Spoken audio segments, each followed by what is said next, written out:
Okay, good morning class. Good morning grade 9 students from the grade 9 Paniero and grade 9 Vergara. Good morning class. Good morning Jen Rose. Good morning Clarence and good morning Carl. Hi. Morning, ma'am. Alright. So, kumusta man? Kumusta ato ang mga kuan? Ato ang life karon with the week 5. How are you? Okay, ma'am. Okay, okay Yeah, lang ma'am. jud ta. Okay, good job. So, laban lang. So, to start our session this morning, let we have Quelio for the short prayer. Okay? Quelio, lead the prayer. In the name of the Father, the Son, and the Holy Spirit. Amen. Our Father who art in heaven, hallowed be thy name. Thy kingdom come, thy will be done on earth as it is in heaven. Give us this day our daily bread, and forgive us our trespasses, as we forgive those who trespass against us. And lead us not into temptation, but deliver us from evil. Amen. And with the Father, the Son, and the Holy Spirit. Okay, thank you so much, Carl. Okay, good morning once again. Magandang umaga. Magandang umaga. Magandang umaga, ma'am. Magandang umaga, ma'am. Magandang umaga. So, maraming salamat sa maaga ninyong partisipasyon ngayong umaga. So, ngayon ay wawasto ko ang itatala natin kung sino ang narito at sino ang wala naman. Okay, so simulan natin kay Clarence Device. Narito ba si Clarence? Present, ma'am. Okay, Clarence. Si Jen Rose. Present, ma'am. Okay, si Jeter ay wala. Then si Rayjan ay wala rin. Okay, si Franz ay hindi pa nakapasok. Si Gia, okay. And also, Carl Quelio. Carl, nandyan ka ba? Yes, ma'am. Okay, maraming salamat, Carl. Ngayon, paalala sa ating class guidelines, ha? So, remain respect. Okay, then mute and also turn on the video. Okay? So, ang ating talakayan, ang ating umagang ito, o linggong ito, ay may kinalaman sa tula. So, handa na ang mga ballpen ninyo, notebook, or kung nasa laptop lang kayo or sa computer, pwede kayong gumamit ng sticker notes or notes dra. So, ready na ba for our class this morning? So, Yes, ang ating ma'am. talakayan Yes, ay may ma'am. kinalaman, maraming salamat, sa tula. Okay, tula. So, from the word tula, in English, ano ang tula? Poem, ma'am. Okay, correct. Poem. Tama. So, ngayong umaga, class, ang ating layunin ay ang sumusunod. Na iuugnay nyo ang iyong sariling damdamin sa damdaming inihahayag sa napakinggang tula. Na pangalawa ay nailalahad mo ang sariling pananaw ng paksa sa mga tulang Asyano or isang tula na mula sa Asya at tulad sa Pilipinas. Pangatlo, natutukoy mo at naipaliliwanag ang magkasing kahulugan na pahayag sa ilang taludturan. At panghuli na isusulat mo sa pamamagitan ng ilang taludtod ang pagpapahalaga sa pagiging isang mamamayan ng isang bansang Asyano. So, ating tatandaan, ito ay ating dapat magawa or inyong magawa. So, balikan natin sa nakaraang linggo, ang talakayan ay may kinalaman sa nobela. Hindi ba, class? Nobela? Yes, Naalala ma'am. niyo pa ba? Yes, tama. Ano sa ang isa sa pinalikula, naging talakayan natin na naging pelikula, anong pamagat ng pelikulang iyon na naging, mula sa nobela na naging pelikula? Ni Bob Ong ang si Bob Ong ang sumulat noon. So sino? I mean, ano ang pamagat ng pelikula? Wala Nakakaalala. po ito, ma'am. Wala. Okay, so ang pamagat ng ating tinalakay noong nakarang linggo, ito yung aba, nakakabasa na pala ako. Or itong mga letters na A, B, N, K, K, S, N, P, L. Okay? So kato siya ay ang sinulat ni Bob Ong na may kinalaman sa kwentong pang classroom, kwentong pampaaralan at of course ang buhay ni sino ang bida ng nobelang iyon? Guess who? Start with letter R. Si Roberto. Okay, correct. Kahit from the ngalan ni Robert, naging Roberto. Diba? Hindi malilimutan niya natin. So in the movie, sino ang gumanap na tagapag Roberto? Sino si Roberto in kuan? Artista. Sino ang artistang si Roberto? Miss Nakalandong. Sikat siya. Sikat. Start with letter J. Kuya J siya. Jericho Rosales. Correct. Good job, Jenny Rose. Kay J, Jenny Rose, Jericho. Di ba, mama? Okay, mga ngalan ninyo. Oy, balis ha. Perfect. So, good job. So, nilalaman ng pelikula o yung nobela ay ang karanasan ni Roberto sa pag-aaral niya mula sa elementarya hanggang sa kanyang high school, hanggang of course nag-college at naging unsa man siya in the end, unsa man kanyang profesyon. Teacher. Tama, teacher. Alright? So, ganyan. Noon, di ba, sinabi na sa story na naging hindi maganda ang kanyang high school. Naging, naging bully. Of course, yung mga masasayang pangyayari sa kanyang buhay. But in the end, napagtapos niya ang kanyang pag-aaral. At of course, na-share niya ang kanyang experience bilang isang estudyante noon. So, ganyan ang pangyayari. So, galing siya saan? Private school ba siya or public school? Public. Tama, public school si Roberto. At doon nga sinalamin sa nobela, ang classroom ay hinati sa dalawa. Ang iba ay sa canteen, iba naman ay sa classroom nila. At makikita doon na marami ang mga estudyante. So, mostly 40 kapin ang kanilang mga klase. So, talagang public school ang setup.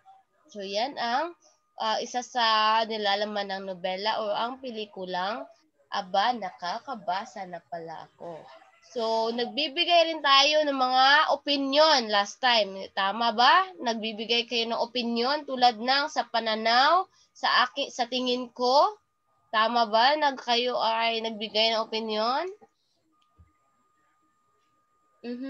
Yes, so, ma'am. okay. So, yung nagbigay kayo ng opinion, expression yun ng mga tinatawag na ento upang ito ay matukoy na ito ay opinion. Okay? So, yan ang ginamit nyo at tinalakay natin. At kayo ay, of course, nabigyan nyo ng buhay ang isang nobela. So, lahat ay yung natutunan ay makakatulong upang matukoy mo ang pagkakaiba sa tula na ating tatalakayin ngayong umaga. So, ngayon, ay handa na nating talakayin ang kahulugan ng tula. So, familiar man natin itong tula from the elementary days hanggang ngayon ay narito pa rin upang ipagpatuloy ang iyong kaalaman na may kinalaman sa tula. So, pakibasa, Carl, ang kahulugan at ang nilalaman ng tula. Ang tula ay isang anyo ng pantikan na binubuo ng mga sapnong taludtod, sukat at tugma. Ito rin ay ginagamitan ng matataling haga at piling-piling mga salita na nagmula sa pinakakaibuturan ng puso ng mga manunulat. Sinasabing na ang tula ay isang masining na anyo ng panitikan na ginagamit kadalasan kung gusto nating ihayag ang nilalaman ng ating mga damdamin. Okay, maraming salamat, Carl. So, tandaan, class, na ang tula, tula ay binubuo ito ng may saknong. In English ay, sa English yung sakno, it's the stanza. Okay? Then, Taludtod, it's the lines. Lines in every stanza. Then sukat, it's the counting of bawat pantig. And of course, tugma. Ang tugma ay may kinalaman sa ang tunog sa hulihang bahagi ng mga taludtod or ng sakno. Okay, may katanungan ba tayo? Okay, so matatalinghaga class naman, ito yung mga halimbawa ng mga personification, mga tayutay ito ng mga matatalinghaga, maaari ring mga idioma. So mga malalalim yan ng mga salita tulad ng asal hayop, kapitukok, kambal tuko, or mga balat sibuyas, ha? Yan ang mga matatalinghagang salita o mga pahayag. Okay. So, tandaan, ang ating tatalakayin na tula ay may kinalaman sa ang pamana ni Jose Corazon de Jesus. Okay ha? Ang tula ni Jose Corazon de Jesus na ang pamana ang ating tatalakayin na isang tula. Okay? So, kailangan nito ang pagpapahalaga na ipakita sa tulang ito ang pagpapahalaga ng isang anak sa kanyang mga magulang, lalo na ang kanyang ina. So, kahit na yung iba walang itinuturing bang ina, meron din tayo itinuturing na ina, kahit na ama man yan, o kaya ay tita, o kaya ay kapatid. So, maaari yan ang itinuturing nating ina. Ipinapakita rito na walang alinmang mana ang makakapantay sa presensya ng magulang o yung taong ating pinapahalagahan. Okay? So, handa na ba kayo, class, sa ating ang pamana? Yes, ma'am. ma'am. So, narito ang ating babasahin mamaya at ngayon ay may video ako. So, sasabihin nyo lang kung hindi nyo narinig ang video, ha? I-play ko na ito.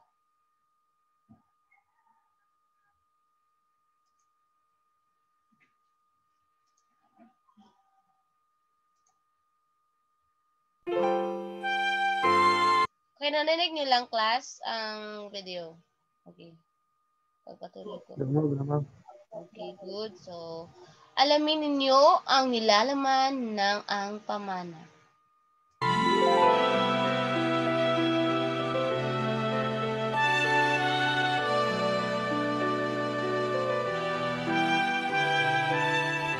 Nais ko rin na damdamin nyo ang nilalaman at ang mensahe, ha. Alamin nyo ang aral at saka ang talagang pinagdamdamin ng tulang ito.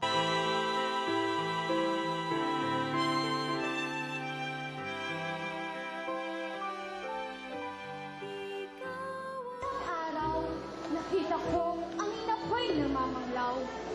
Naglilinis ng marumit, mga lumang kasangkapan. Sa pilak ng kanyang bato, higla ng katandaan, nakita ko ang maraming taon niyang kahirapan.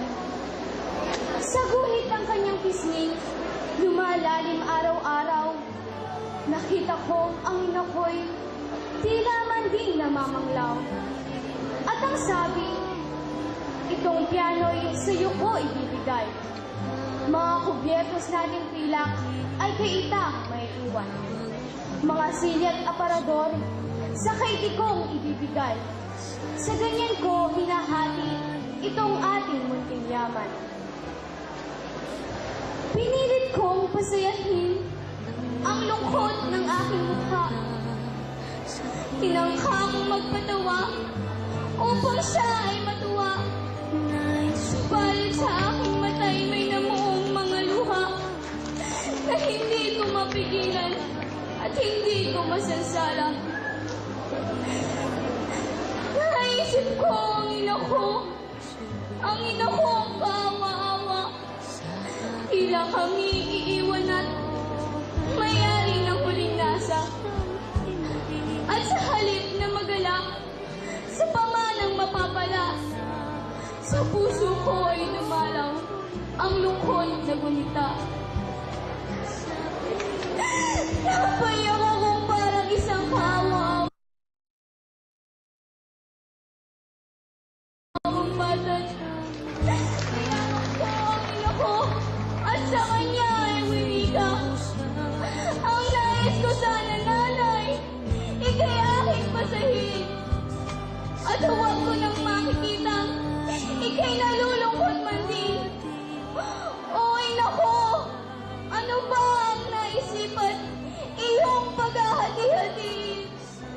Itong munting kayamanang maiiwan mo sa amin.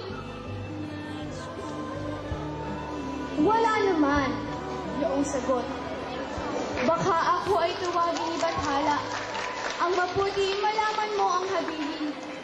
Itong piano, yung silya ay alamin. Pamana ko na sa inyong mga punsong ginikiliw. Ngunit inay, ang sagot ko, ang lahat ng kasangkapan, ang lahat ng yaman dito ay hindi ko kailangan. Ang nais ko ikaw, inay, at mabuhay ka lamang. Ihilingin ko sa Diyos na ang pamana ko ikaw. Aanhin ko ang piano kapag ikaw ay namatay. Hindi ko matutugtog sa tabi ng iyong hukay. Ang nais ko ikaw, inay, at mabuhay ka lamang. Ililimos ko sa iba ang lahat ng ating yaman. Hindi ka maaaring pantayan ng daigdigan ng lahat ng ginto rito pagkat ikaw, oy nako, ikay wala pa ang kapantay. Habang ako'y nasa duyan, awit ng pag-ibig. Habang ako'y nais kong matulog. Okay, so naunawaan nyo ba ang mensahe o nilalaman ng ating tula na ang pamana? Yes, ma'am. Ano ang damdamin na namuo mula sa tula? Ang damdamin, class. Yung feeling. Nasaya ba siya? Nag-party-party ba siya? Ano? Sad. Malungkot. Sad, yes. Tama. Happy. Okay, kalungkutan. At of course, nandun din ang pagmamahal. So, ano pa ang sa tingin natin ay damdamin? Of course, nandyan din na sad. Happiness. Happiness ba? Happiness. Kasi madaling yung happiness. Okay. Si Franz, bago pakabot. Welcome, Franz, our class this Morning, morning. ma'am. Morning. Bago ka mata, no? Ganina. Mga 7. Sige lang. Apas na lang, ha? So, you can review our this video once ako ma-upload sa YouTube, or you can ask your classmates. So, sa pansin niyo, class, may mga gumamit ba ng mga matatalinghagang mga salita ang mula sa tula? Yes, ma'am. Okay, yes, tama. Yung halimbawa niyon ay ang namamanglaw, ang yaman, okay, hindi mapapalitan ng anuman, okay, nililimos. Okay, yun yung mga talagang malalim ang mensahe. So, narito ang ibang lyrics ng ang pamana. So, kung kapansin-pansin ba, mayroon ba itong tinatawag na tugma? Mayroon ba? Yes, ma'am. Okay, ano yung tugma na ginamit? Meron ba? Tugma? Isang araw. Excuse me, ma'am. Sige, ikuan ra mute na to. Ako lang gigamit akong headset. Oh, sure. Okay, so, meron siyang ginamit class. Ito yung an. Ang an, meron ding I. Okay. So, an na an o ang I na A o Y. So, makikita yan sa mga huling mga salita. Halimbawa, kasangkapan, an. Katandaan, an. Kahirapan, an. Maiiwan, an. Okay, yaman, an. Of course, meron ding binibigay, I.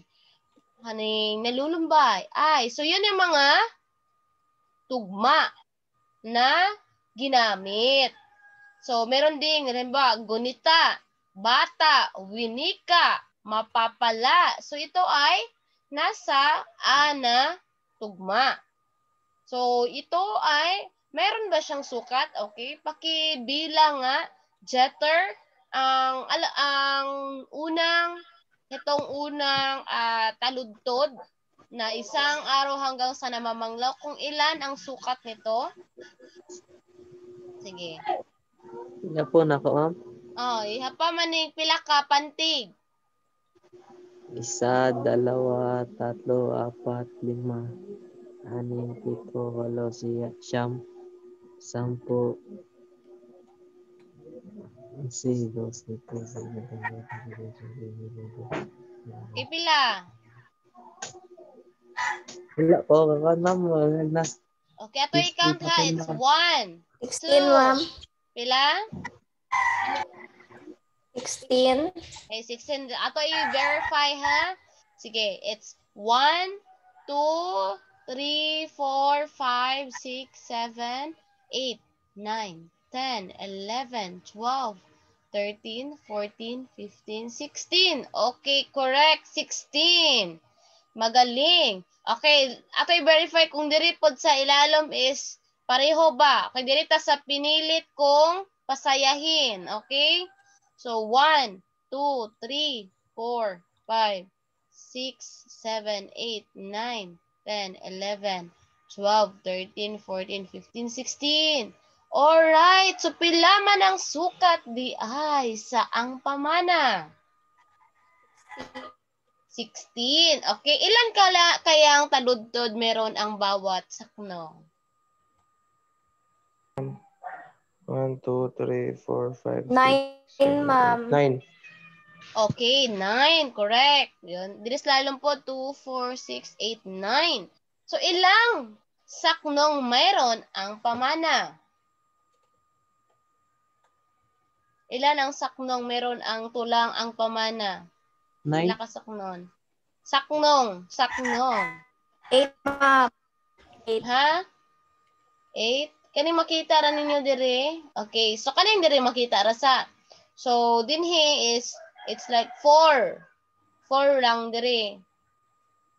Excuse me, So, ma'am. pero yes, France. Unsay ko sa saknong, ma'am? Saknong stanza. Stanza. Oh, Sige, ma'am. okay. Di ba kamantay mo sa kanta, sa mga kanta na stanza, first stanza, second stanza, na yung chorus. Mo po ni siya kapareho dirita sa ang tula, diri mag-originate ang usa ka mga magkanta diri sa kagtula.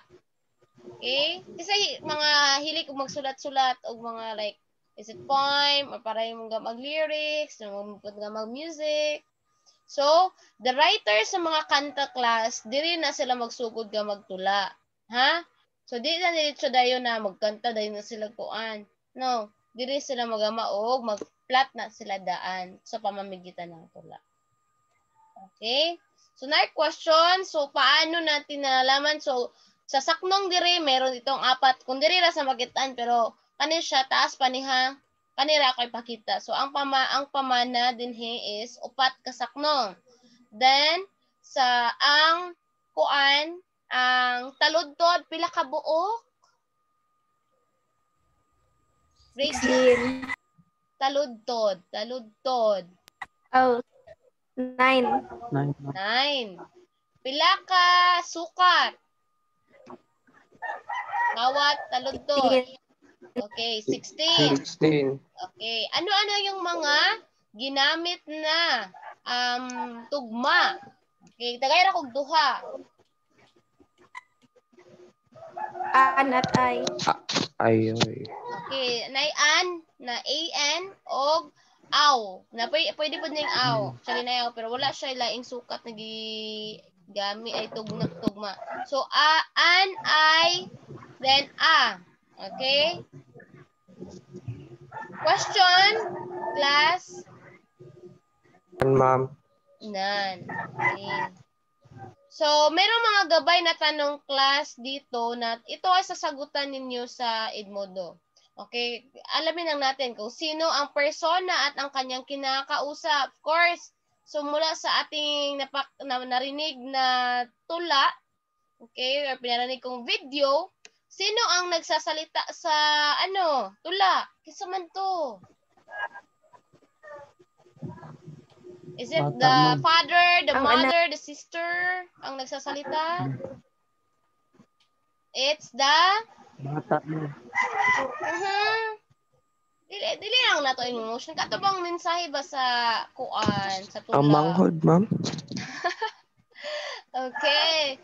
Itong ina. Ang ina kasi, di ba, ang mensahe ng tulang ito ay kuan. Ang ina ay nag-uusap na kuan. Ibabahagi na niya ang kanyang mga mana. Okay? So, dito kasi, pinasalasan namin sa ang pamana na yung minsan sa buhay natin, hindi permanente ang buhay. Okay? Umahantong sa pagkakataon na ang ating magulang, maaring ating nanay, ang ating ama, or sino yung mahalaga sa atin, ay nawawala or kukunin na ng bathala. So, ibig sabihin na mamatay. Okay? So, narito sa bahaging pamana, mula sa pamagat, ay ipapamana na ng ina ang kanyang mga kagamitan or kanyang mga nais ipamana. So, ihatid ng ina ang kanyang mga, halimbawa dito, ang aparador, ang silya at aparador ay kay Tikong. Okay? Ang piano ay sa iyo ko ibibigay. Ang kubyerdos nating pilak ay kay Itang ko maiiwan. So, ibig sabihin, ipinamamana na niya ang kanyang mga kasangkapan. Okay? So, halimbawa, sa buhay natin, tulad ng ating magulang, ipinamamana sa atin, maaring wala silang kagamitan, pero ang kagandahang asal ang maibibigay nila at ang inyong pag-aaral. So, yan. Okay, hatandaan ninyo yung silya at aparador kay Tikong, ang piano ay sa kanyang anak na kinakausap. Okay. So, pero sa huli, di ba, sinabi di doon sa pamana na video na hindi niya nais na mawala ang kanyang ina. Kayo ba gusto niyo mawala ang kanyang minamahal na ina or magulang kapalit ng mga kayamanan? Dili mo. Okay, yes. So, of course, mas mahalaga pa rin ang bahala na mawala ang lahat basta nandyan ang iyong magulang. Diba? So, yan ang kahalagahan na isa sa ang pamana kung bakit tayo ay patuloy na nag-aaral upang bigyang halaga ang ating magulang. Bigyang halaga ang nalalabi nating mga pagkakataon o panahon dahil hindi natin alam. Halimbawa, ngayon may pandemic class, so hindi natin alam na may pagkakataon na. Di lang ta mag-ampo, but wata kabalo na maapil ba sila mavirusan, dayo tungod sa ilahang trabaho, sa pagpaningkamot, then wata kabalo sa life, because life is too short, and dili na to makontrol ang tanan. So with that, ganyan talaga ang buhay, so manalangin na lang tayo na tayo ay safe, of course, at ang ating family, ang ating mga mahal sa buhay. Okay, so narito rin, ano ang naging epekto sa iyo ng tula? Okay, nandyan din ang mensahe, anong nais na iparating ng tula, at ano rin ang paano ipinakita ng anak ang kanyang pagmamahal or pagpapahalaga sa kanyang ina. Tatanggapin mo ba ang pamana ng inyong ina habang nabubuhay pa siya? Okay? So, kayo, tanggapin nyo ba? Nasa inyo na yung desisyon. Ilarawan nyo rin ang inyong ilarawan ang ina ng may akda. So, di ba dito na hibla ng katandaan, so niputi na ang buhok, gulang na. Okay? Gagamitin din ang mga magkasing kahulugang salita na matatagpuan sa tula. So, magkasing kahulugan class, ibig sabihin mga pareho. Example, maliit. So, mababa. May nga na ba? Maganda. Mayumi. Ayan na. Next, so mayroong tayong pananaw sa ating nangangahulugan ang pananaw sa opinion. Tayo man araw-araw ay nagbibigay tayo ng opinion, 'di ba? Even na Facebook, even in any social media accounts natong gikuan, natay o natong opinion tungkol sa maaring mga bagay, mga issue o mga suliranin sa ating paligid. Okay? So, mahalaga ang paglalahad natin ng pananaw natin. Maaring gamitin ito sa ekspresyon tulad ng sa aking opinion o sa aking palagay. So, tulad ng expression sa opinion ng last time natong giklase. So, dito na nakabase ang kulturang nais natin ginagisnan. So, wala ba, gidefine man na sa atua. Okay, mayroong gud na, based ako opinion, mas tsada gud diri sa Dumaguete kaysa sa Manila. Kaya nga naman, kaya mas limpyo man ang lugar, then hanang dili kayo crowded, dili traffic, di ba? That's your own, this because that's the culture. Okay? Of course, meron din damdamin. Ito yung pagtukoy sa pagpapahayag ng sarili nating damdamin. Batay ito sa ating reaction. Of course, reaction tawag mag-goal ta, mangisog ta ba natay time na ug mag-goal ta mangisog dayon ta, di ba? Or kanang gibulugan kuno hayta or wala gihatag ni mama ang balo nato ng siganahan. Wata palitin niya kuan, so of course nana ang damdamin. But then, dyan ay maaring, kinagalit, natuwa, of course. Like last time, di ba, si Jen Rose kinabot na iyahang order na sa front row, sa AIM Global na kuan, products, kay negosyo na siya. So, unsa may reaction siyang nawong, atong time yan damdamin. Okay, so naka-remember. Say reaction ni, Jen Rose Rejan. Kung nakalandong mo. Happy siya mong kinaaman naabot nga kuan. Na-package no, di ba? Excited po ta, di ba? Kita ka excited kaayo magkuan na siya, mag-open sa unboxing. O di ba si Franz ganito unboxing na, mag-unboxing. O see? So ganyan ang sistema ng damdamin natin na of course, everyday lahi-lahi ato ang damdamin. So di ba karon happy ta, di yung sunod kay mag-uul ta. So that's part of normal life. Dili ka normal kung everyday kang gaguol. Okay? Everyday kang whole day jud kang lagot, no? Hayblaron ta ana. So, ganyan. Next. So, mayroong sa gawain 2 class naman. Ang gawain ito ay may kinalaman rin sa katanungan na base sa ang tula. So, ano yung pananaw mo na ilahad sa unang saknong? So, ano may imong reaction sa unang saknong ng tula? Okay? Magbigay rin kayo ng pagbabagong naganap sa buhay ng pangunahing tawhan ayon sa inyong sariling pananaw. Unsa kay reaction ato?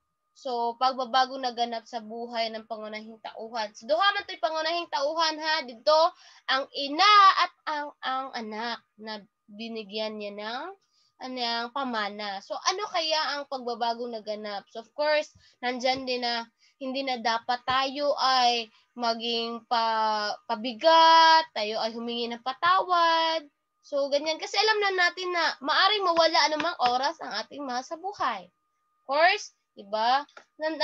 Di siguro ka mababuyag na hapit na gani mawala atong mama. So, or it's any importance sa mga family na magsige pa party, sige pa kagalaag, sige pa kababuyag. So, dili good. So, diri nagaganap ang pagbabago ng ating ng ating buhay or ating sarili. So, pagkalahatan, ano ang nais na ipahatid ng akda sa kanyang mga mabasa? Overall, unsay mensahe gud ang pamana? Okay? As a moral lesson ni class sa third question. So, paalala class, bilang isa sa inyong output sa linggong ito ay ang paggawa ng tula. Ha? Paalala. So, ang pantig class ay, ano sa maning pantig? Example, masaya. So, pag-count ana, may kang ma, 1, sa, 2, then ya is 3. So, tatlong pantig. So, in kuan is syllabicate nimo ha. So, ibig sabihin ng pantig ay isang unit ng tunog na binubuo ng isang patinig o kambal katinig o higit pa ang katinig, ha? So, halimbawa, nandyan ang halimbawa. So, masaya, ilang pantig? 3. So, masaya. Bata. So, 2. Ano ha? Next, sukat. So, tatandaan natin ang sukat. Maaring number ra. Kung like, ngayon akong number ang ibutang, so, pwede number ra. So, kung wawaluhin, it's 8. Lalabindalawahin, it's 12. So, ito yung sukat, ang bilang ng pantig ng bawat taludtod. So, bawat lines ng bawat saknong ay binibilang tulad ng ating tinalakay kanina na ang pamana. So, binilang natin. So, ilang sukat gani ng ang pamana? Pila ang sukat? 16. Okay, correct. 16. So, ang tugma naman, ang paggamit ng patinig o katinig o sa hulihan o unahan ng bawat taludtod. So, sinabi ko na kanina, halimbawa ay a, an, in, oy, aw, iw. Oh, basta ka na siya. Ha? So, mga hulihan na mga kuan sa salita. Okay? Taludtod is bilang ng linya sa isang saknong. Then, saknong is grupo ng mga taludtod. So, stanza. Talinhaga class or talinghaga ay mga matatalinghagang salita at ayutay na tulad ng mga personification, pagsasatao, okay? Halimbawa, kay ka ng, ikaw ang an apple of my eye ba? So, ikaw ang mansanas ng aking mga mata. Kanuhay. So, parang bumuhos ang ulan nang ikaw ay makita. So, kana, parang bumuhos ang ulan nang ikaw ay makita. Ang ano di ay, char. So, rakag kan, kada ito na yahang kuyog na lait. Oh my God. So, kana siya ang inyong dapat tandaan. So, sa layutay, nandyan, sa talinghaga, meron din ang mga idioma tulad ng kambal toko, kapit toko, sa pa, kanang kapigatas, di ba naman na po na apoy kanang asal hayop or at marami pang iba na lang. Then kariktan, sa maririkit na salita ay upang masiyahan ang mamabasa. So upang makita ang mapukaw ang damdamin at kawilan. So sa kariktan mura diri ang mga words ng grabihag mga words kuan kayo laglom pa sa kuan banga. Oh, di ba? Kana bang kuan kayo siya ba? Words na gipili jud nimo na feeling na to wow, grabe kay mga words bay. Okay, so next, first ang tayutay ay mga sabi na ko na kanina, pagtutulad at pagsasatao. So, question ani sa pagsulat ng tula, mga bahagi ng kuan dapat ninyong malaman. Naaray pangutana or nalisdan? Wala. Okay. So next, so may dalawang anyo class ng pagsulat ng tula. Ha, tandaan may dalawang anyo. Maaring ito ay traditional o ang malaya. So traditional class, mayroon siyang sa may kalahian. Sa traditional, meron siyang tugma, meron siyang sukat, meron din siyang mga tayutay at marami pang may kana siyang gibahigod siya na base sa sukat at tugma. Okay, bawat taludtod. Then, sa malaya class, wala siya gasunod og sukat. Wala po siya gasunod og tugma. Ang ihara, basta kinaa siya tula. Okay? So, naa siya uri ng tula ha. Take note, traditional og malaya na tula. So, malaya sapagkat ikaw ay binibigyan pagkakataon na maaaring walang sukat, maaaring walang tugma. So, sa traditional, direct naadyo'y sukat, naadyo'y tugma. Ang bawat saknong ang bawat taludtod ng iyong sinusulat. Okay? Question sa dalawang uri ng tula? None, ma'am. Okay, next. So, gawain 3. Okay, gawain 3, ang gagawin nyo lang dito ay may maikling tula na may makikita sa Edmodo class. Ipakikita ko rin ito. So, susuriin nyo ang tula ayon sa gabay sa pagsulat ng tula. So, unsa man okay? So, narito ang mga narito ang tula. So masaya doon sa amin. So kani siya. So inyo ang alamin ang unsa may alamin ninyo diri. Ilan ang bilang ng pantig, ilan ang sukat, ilan ang tugma, ilan ang taludtod, ilan ang saknong. Okay, numbers ha, nakoy choices of course, nakoy choices dito. Then isusulat nyo ang salitang sinalanggihitan. Ano ang kuan? Kuan Excuse me, ma'am. kasing kahulugan. Yes, friends. Unsa kay tay kuan, ma'am? Ano? Ito to? Sa tay pare sa kuan gani, ma'am? Saknong, taludtod. Oh, saknong. So, kana mga linya, it's the kuan, taludtod, bawat linya. Okay, pakita na ko balik tong ang pamana. Kanina lang. So, kani siya. Example ha. So, makikita nyo dito. Okay. Kani, pila may kabuok saknong. It's 1, 4. 2. Saknong Auto, katahan. muna. Saknong. Pila ka taludtod. It's Upat. kani, 1, 2, 3, 4. 4. Okay. Kamo na ihap ano yung pantig. 8. Ha? Amo na pantig, ma'am. Kani dire, ihapon ninyo ni dire. Pila ka buok ni siyang naadinhi. Sa 12. Basta kay kamo na kan kay maka-perfect na mo sa inyo hang galamon. Okay ha? Kinana. Next. So, kaning naay mga isa nilang gihitang salita class kani, like kani masaya. Ibibigay niyo ang mga kasing kahulugan. Ani? Ha? Okay? That's the item number 7 to 10. Okay, then your output will be kani, output ninyo ni class for this week. So, kaning output ninyo is gagawa kayo ng tula.